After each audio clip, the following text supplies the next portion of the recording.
welcome along again to my teaching series, The Jesus That John Knew. We left last time thinking about Nicodemus, and we began to see what it was that had drawn Nicodemus to Jesus in the first place. He'd come to Jesus under the cover of night, a significant point, I think. A man who came by night in order to speak to Jesus. Interesting how this Pharisee, this teacher of the Jews, needs to come to Jesus under the cover of darkness. More of that in a moment.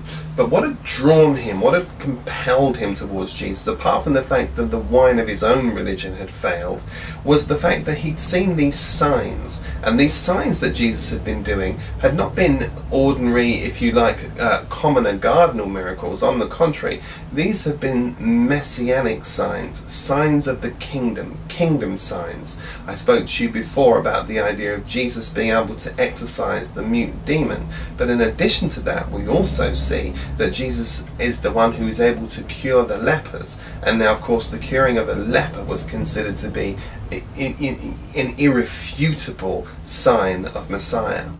So now let's spend a moment thinking about him. Nicodemus is a Pharisee. What does that mean? Well, it means that he's a separated one. Now, I do want you to hear this, because often we have come to the idea of thinking in Christianity that sanctification, that this process that we describe as sanctification, by which we mean I am being saved, I'm somehow being made holy. What we need to understand is that sanctification isn't about separation from the world. Actually, in the New Covenant proposition, sanctification is not a progressive rectification of your behavior, it's a progressive recognition of your identity. And actually, sanctification is separation from separation. Very important. But now, as a Pharisee, he represents a separated one. His whole world revolves around rules and rule keeping.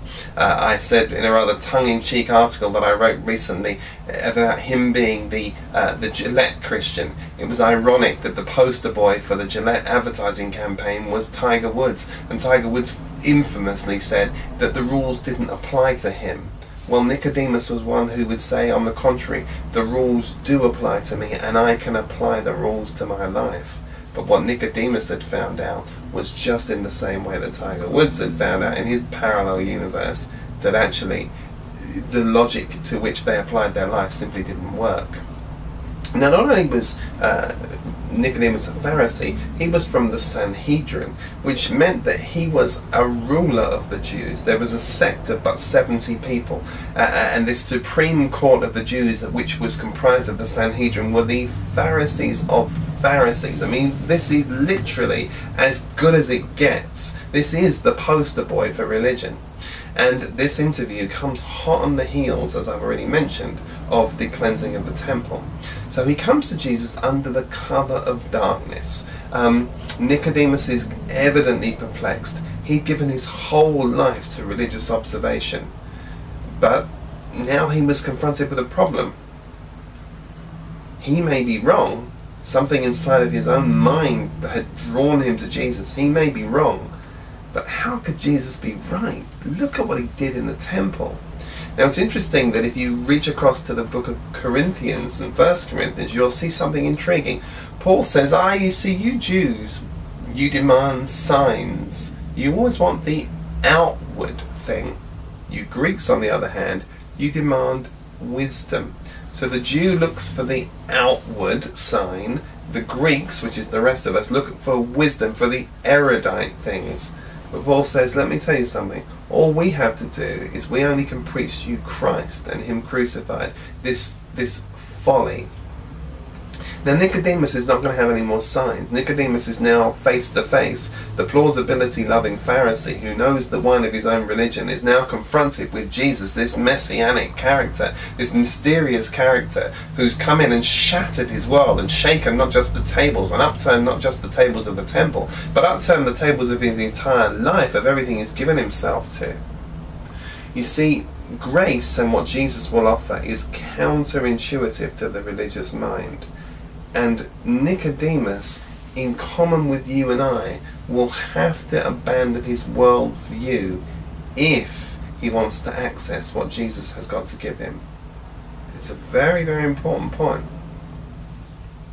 Now, I told you in a previous episode what becomes of him, because it's a wonderful story how he resolves this from being the man that comes to Jesus at night and now coming in to meet Jesus in this wonderful example that we see in John chapter 19. But nothing's wasted in Scripture, because watch the rhythm of the way Scripture works. At the beginning we see a story, and in the story we see is the story of Mary, and she pleads to Jesus about the wine having failed. We see how that story is resolved.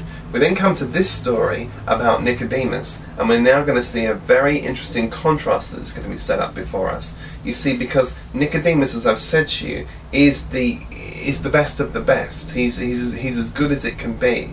But what you want to see here is this, is that in the kingdom you can get all the knowledge that you can, and you can all the knowledge that you get, and you can call it what you will, but there is no substitute for seeing, none whatsoever.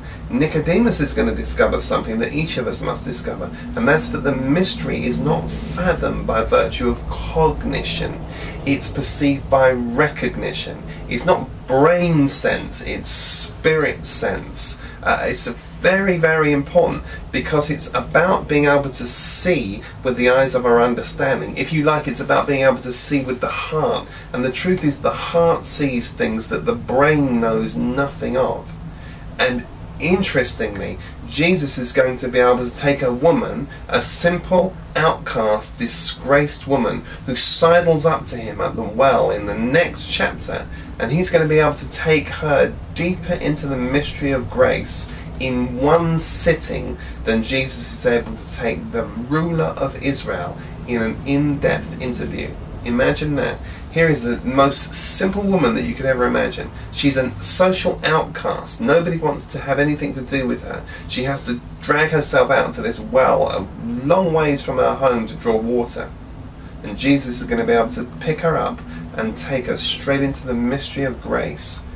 And there'll be none of the puzzlement, there'll be none of the head scratching, there'll be just this simple and beautiful faith. But poor Nicodemus is stumbled by his own intellect. You see, the truth of the matter is, as Helen Keller told us, the best and the most beautiful things of this world cannot be seen, they can't even be touched, they must be felt by the heart. And the Bible tells us, you shall love the Lord your God with all your heart and all your soul and with all your mind and with all your strength. First the heart, then the soul, and then the mind. And we're going to see how that plays out, because Nicodemus has learnt to love God with his mind. But what Jesus is going to do is he's going to draw him into the mystery, into this wonderful mystery of grace. And as he draws him into the mystery of grace, what he's going to do, he's going to teach him to be able to see and love with his heart. And that is a level playing field for us all. Look forward to being with you next time. God bless you.